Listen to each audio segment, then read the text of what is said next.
Hey guys, it's me, Sam Stein, managing editor of the Bulwark, joined by Sarah Longwell, our fearless publisher. I'm live in a El Salvadorian prison. You can tell from my backdrop. It's Like, horrible. is your family keeping you in the basement? Like, what is Sarah, going I'm on? at, I'm at an Airbnb. I'm out in Chicago, about to go to Wrigley Field. I just want to be clear. I'm doing the hard work here. I'm not being detained by Bukele. I don't think so yet. I'm so glad. Uh, eh, Thank you. I hope you will bail me out when it comes to that. We're going to be talking about don't answer that question. We're going to be talking about Trump's Time magazine interview. Before we get to that, subscribe to the feed as always. So look, I woke up today. I saw this transcript posted. I read through it. There's like 4 or 5 totally remarkable parts of it. I'm going to save my favorite one. But when it comes down to it, when you read it, and you step back, it's kind of like the man's brain is a little bit fried, I think, and he just goes and weaves. I know he thinks the weave is a form of art, but it's like a deranged weave at this point. What were your big picture takeaways, and then we can get into the specifics. Yeah, I mean, look, so first of all, part of what's funny when you read it is like you can hear it in Trump's voice of him being like, "This is a very nasty interview. Yeah, You he and your actually fake says news." it. Yeah, he's getting mad at him as He gets he's doing mad. it because Yeah. the guy's asking, I don't know, perfectly reasonable questions like, "Did you talk to Xi about this deal?" Because the Chinese say you haven't. So nasty. So Such nasty. But what is funny to me is like whether he's being asked about sort of immigration or his promises about groceries or whatever, he keeps just going back and saying, we're going to have so much money. We're going to be so rich. This country's going to be so rich and beautiful. And like he just kind of says that over and over. And so it's less of a weave and more of He tries to create a reality, right? Like yeah, he that's he lapses into some groove that has formed in his brain yeah. where he just talks about how it's all going to be rich and beautiful and you can't let them rip you off and Did you whatever. But notice it's that on 4 times he mentions trade as the United States as a department store on 4 separate yeah. occasions? Well, We're a he department says store. he keeps saying he's like I'm like a store and Yeah, I'm a big we're beautiful store big open beautiful. for You can come and business do business. in my store. I no, it's bananas. But I mean, we're not breaking any news with like the whole thing is bananas. But this whole point about he creates his own reality. I mean, I will read some of it. So for example, Go he for it. says the price of groceries have gone down. The only price that hasn't gone down is the price of energy, the cost of energy. I'm sorry. Well, energy has gone down. Excuse me. Let me change that. That is the interest rates. And interest rates have essentially stayed the same, but almost every other thing. I mean, you take a look at what's going on, and we're taking in billions of dollars of tariffs, by the way. And just to go back to the past, I took in hundreds of billions of dollars of tariffs from China. And then when COVID came, I couldn't institute the full program, but I took in hundreds of billions and we had no inflation. That was a question about groceries. I don't. Yeah, it just we don't know where it goes. There was one part. There was one But part where grocery they prices asked. aren't going down. Like whatever all the rest of that was in there, grocery prices not going down. One part similar to that. I'm trying to find it in transcript, but I hope I can find it in time. But where he talks about, well, Joe Biden would never do something like this. And they're like, actually, we did interview Joe Biden, and he's like, oh yeah, how did it go? And they're like, oh, here it is. They go, we spoke to him a year ago, him being Biden, and Trump goes, how did he do? He said, you can read the interview for yourself. And Trump goes, not too good. I did read the interview. It's like, you just said you don't know. You just said you didn't know about the interview. And now you're like, yeah, I read it. You didn't do too good. It's like, where are you? Where's your brain, buddy? I'm going to keep reading some of this fun stuff. Sure. Like one of my favorite lines was he's talking about immigration and he just starts talking about the wall and he goes, I completed the wall. What Nope. I was doing, I wanted to build additional because it was working so well. An extension. First of all, so he finished the wall, but now he wants to build it. You got to build the extension because it's working so well. If you built the wall, bro, how did they all get in when Biden was president? As you said, like how did they get in if your big beautiful wall was up? There is no wall. No, there's no. And the other thing that was that stood out, got a lot of attention was they were talking about these trade deals, right? So we have this 90-day pause of the tariffs, part of the tariffs. And Peter Navarro says, "Yeah, we're going to do 90 days, 90 deals in 90 days." And so they asked Trump about it, and they said, "Well, why haven't you? There's been 0 deals announced. Like, what's the deal with that?" And Trump goes, "No, there's many deals." And they're like, "Well, then why announce them?" And he's like, I've made 200 deals, and no one's talking about 200 I've got deals. this. I've got this right in front of me. This is Your trade advisor, Peter Navarro, says 90 deals in 90 days is possible. We're now 13 days into the point from when you lifted the discounted reciprocal tariffs. There's 0 deals so far. Why is that? He says, no, there's many deals. When are they going to be announced? You have to understand, I'm dealing with all the companies, very friendly countries. We're meeting with China. We're doing fine with everybody. But ultimately, I've made all the deals. Not one has been announced yet. When are you going to announce them? I've made 200 deals. You've made 200 deals? 100%. Will you call President Xi if he doesn't call you? No. You won't? Nope. Has he called you yet? Yep. When did he call you? He's called. And I don't think that's a sign of weakness on his behalf. But you would think it's a sign of weakness if you called him. I don't. I just look. Well, what did he say? If people want to, well, we all want to make deals, but I am this giant store. It's a giant, beautiful store, and everybody wants to go shopping there. And on behalf of the American people, I own the store, and I set prices. And I'll say, if you want to shop here, this is what you have to pay. Like, look, honestly, it's obviously, I think it would be different if we watched it because he has this way of sort of projecting confidence. But when you read it, you think to yourself, boy, like, imagine Joe Biden speaking like that. We would be in a collective shock. We'd be like, this man's brain is totally fried. Like, what is he talking about? This is insane. This is inane. But Trump when Joe Biden said, I beat Medicare, we were all like, oh, boy. Oh, no, you're short-circuiting. So. But Trump says this, and we're all like, well, that's how this guy talks. The United States is a general store, and that's just it. Now, there was a couple... Tim and I talked about this for the video we did on the FBI arrest of the judge, but there was a part in this that I thought was actually kind of notable. One, when they started talking about immigration, he talks about Abrego Garcia in the case there.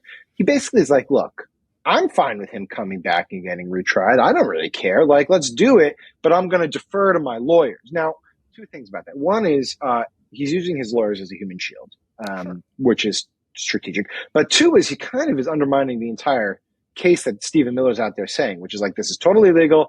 Of course we can't bring him back. We would never do such a thing. You have Trump saying, yeah, bring him back. I don't really care. If they want to do it, do it. This is my favorite version of Trump. My favorite version of Trump is the one that throws his underlings under the bus repeatedly by making them defend absolutely insane things, and then him being like, yeah, well, it'd be fine if we do this. Let me just read this part of this. It says, the guy asks him, the Supreme Court ruled 9-0 that you have to bring back Kilmar Abrego Garcia. You haven't done so. Aren't you disobeying the Supreme Court? Well, that's not what my people told me.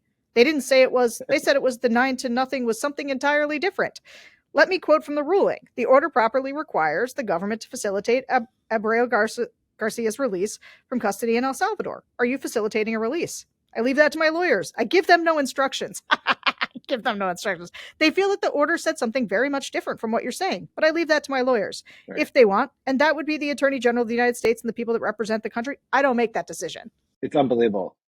Sure, boss. Later in the interview, he did say that he instructed them to go after Chris Krebs, just for the record. So, it's selective, very selective stuff.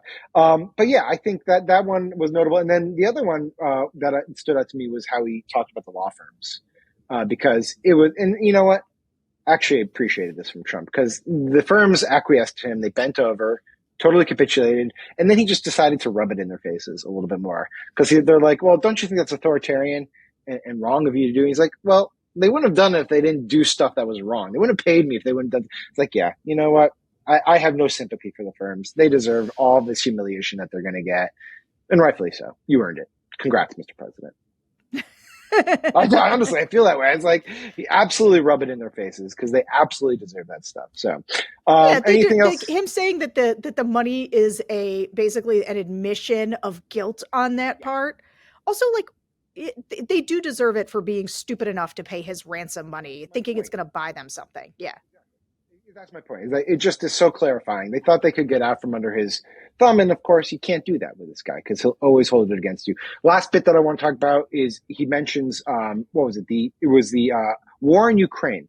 And let's talk about the style of interview after we talk about this, because I think the interviewer in this case did a really good job. They said, look, you said you would end the war in Ukraine in day one. And this is the other default that he does. I was just joking, Well, it's just a punchline that you guys took literally. So yeah, this is a classic Trumpism. He said, well, I said that figuratively. And I said that as an exaggeration because to make a point, and it gets, of course, by the fake news. Obviously, people know that when I said that, it was said in jest, but it was also said that it will be ended. Cool. Yeah, Great. totally. You just You were deceived joking. a bunch of people. He was Yeah. also joking about grocery prices, guys. Oh, that's Can I have one more to throw in to Sure, your go for thought that jumped out to me that I thought was fun? He said, you asked President Bukele of El Salvador to build out the CSAT prison to house American citizens. You said you That's would love where I to am. send homegrown criminals there. You are our homegrown criminal, Sam. Okay, it's beautiful. Smooth criminal. And Trump says, no, I didn't say that. He was on hot mic. Like he was on a microphone. You can hear him say, he said, no, I didn't say that. I said if it were permissible, according to the law, I would like to do that. Yes. Do you remember as part of that conversation him saying, if it's permissible according to law? Do you ever hear him following up? I don't recall that little addendum to the statement. No, didn't definitely. All right. So, what do you think of the interviewer style? I really liked it. I thought this is how you do it. It's like, no, you actually said this, or no, like you made this promise, and they're like interjecting, and obviously this person had a lot of time with Trump, which is great. But I really thought that this was like one of the few interviews where you actually penetrated Trump's bullshit. Do you know who this person is? Like, who conducted this interview?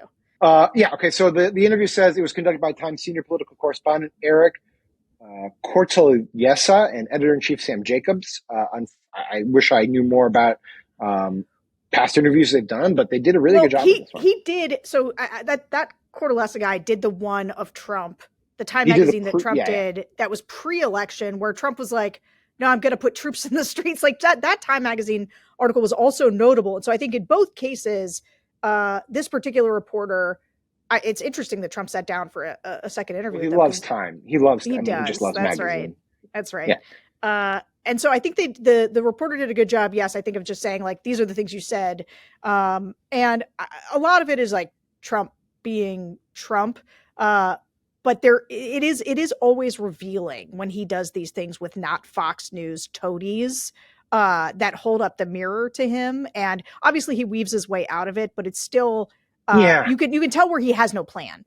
Look, and I think it's fair to say that he's very good at evading being held down on specifics. And so when you get him for 10 to 15 minutes and it's just TV and you're crunched and you're trying to squeeze in all these topics, it's not going to work. When you get him for an hour or something like this and you can sort of say, you know what, I'm going to just hone in on this part, and you push him, that's when it works. And we see that every now and then, like Jonathan Swan's famous interview in the first term. He had a fair bit of time and he just decided, I'm going to focus all on COVID. And that was great. And it's really, I don't envy people who interview Trump. I've talked to a bunch of people who've done it. It's really hard. He's very, he's just hard to pin down. But in this case, this is one of those rare interviews. And same with the earlier one that they did, where you actually get news, you get an interesting insight into how his brain is kind of operating, if you want to use that word. And it was just well done. Melting. I thought it was well done. Yeah, melting is another way. No, it was a well done job. Kudos to Time. I encouraged the president to go on the podcast. It could be Tim's, it could be yours. Yeah, it could be yours. Do a focus group, whatever, anything. Oh, yeah. It'd be fun to have him react to a focus group of people reacting to him. So, all right, Sarah, thanks for doing this. I appreciate it. Thank you guys for watching. We consume the Time interview transcript so you don't have to, and then we give it to you. Subscribe to the feed in exchange for that, and we'll talk to you later. Hey, YouTube fam. If you want to support the Bulwark, the best way to do it is by becoming a YouTube Bulwark Plus member. The Bulwark is truly independent. We have no corporate overlords. We're not settling any dumb lawsuits with Trump. By joining, you help support our work, and you can get a bunch of perks right here on this platform. Ad-free content, bonus videos, live streams, and some emojis of me, which I guess some people want. So come join, come hang out, become a Bulwark YouTube Plus member, and I'll be seeing you in the comments. So behave.